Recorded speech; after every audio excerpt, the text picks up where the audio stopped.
Today, we're doing something really important. We're building a personal blueprint for your career. We're going to map out a clear, actionable plan to not just land a job, but to actually build a career that lasts and that you can be proud of. All right, let's jump right in. So, let me ask you something, straight up. Are your degrees, your certifications, are they really enough to guarantee your future? You know, if you've ever felt a little bit of doubt about that, you are definitely not alone. The fact is, the rules of the game have changed, and a piece of paper isn't the golden ticket it used to be. You see, we're playing by a whole new set of rules now. That old, predictable career ladder, it's been replaced by something a lot more dynamic and, frankly, a little chaotic. So understanding these new rules is the absolute first step, and it means that whatever career strategy you had before, it probably needs a serious update. Just look at the difference here. Back in the day, the market was all about degrees and loyalty to one company. You got a job, you put in your time, and you climbed a nice, predictable ladder. But today, wow. It's all about what you can do, your skills, and how quickly you can adapt. Career paths aren't a straight line anymore. They twist and turn. They're constantly being reshaped by tech, and they demand that we all become lifelong learners.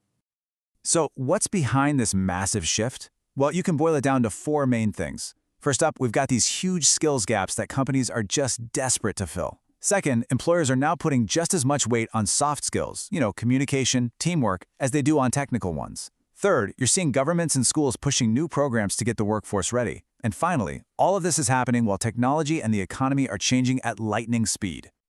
So if the old rules are out the window, what are we aiming for? Well, the new goal is a concept called employability. And this is so important. It's about way more than just the bullet points you can list on a resume. It's about the whole package. Okay, let's get a really clear definition here. Employability is that magic mix of your skills, your knowledge, your attitude, and yet how you actually behave at work. It's that unique combination that makes you not just someone they want to hire, but someone who's going to be a huge success and a real asset once you're on the team. You can think of employability as being held up by four key pillars. You've got your technical skills, the stuff you need to do the actual job.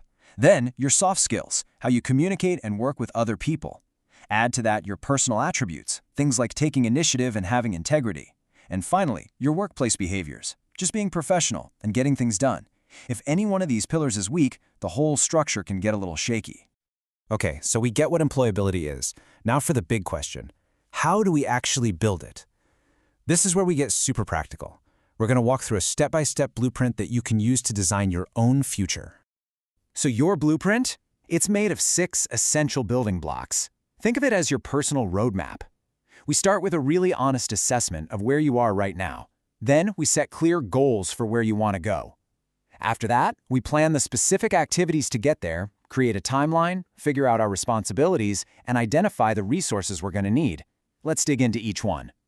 Step 1. You have to know your starting point. And this means being brutally honest with yourself. What are your actual technical skills today? How are your soft skills, really? Are there any practical barriers in your way, like transportation? And, so important, what are you actually interested in that also happens to be something the job market wants right now? Right. Once you know where you are, you can figure out where you're going, and setting goals across different timelines makes the whole journey feel way more manageable. Your short-term goals are the quick wins, like updating your resume. Mid-term goals are about getting your foot in the door and gaining experience. And your long-term goals? That's the big picture stuff, like moving up and achieving real financial stability. So how do you actually bridge that gap between where you are and where you want to be? Well, that's step 3, taking action. And this table lays it out perfectly. If you want to improve your teamwork, maybe try some group workshops. For better problem solving, tackle some case studies. Need to learn new software? Find an online course. It's all about matching the right activity to the skill you need to build. And here's something you have to remember. You are not on this journey alone. In fact, an employability plan is way more powerful when it's a shared commitment.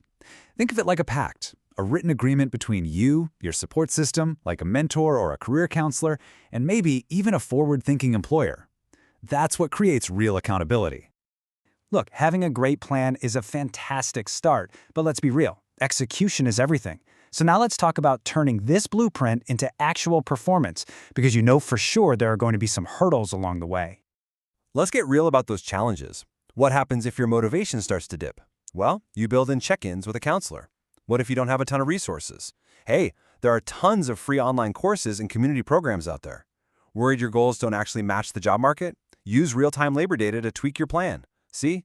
For every challenge, there's a smart strategy. And why? Why go through all this work? Because the payoff is absolutely huge. We're not just talking about getting a job, we're talking about building a sustainable career. We're talking about more confidence, real professional growth, opportunities for advancement, a higher salary, and ultimately, real job security in a world that can feel pretty uncertain. At the end of the day, this whole entire process boils down to one powerful idea: transforming potential into performance. It's about taking everything you could be and actually turning it into who you will be. So there you have it. You have the blueprint. The 6 building blocks are sitting right here in front of you. So the only question left, and it's the most important one, is this: what will you build first?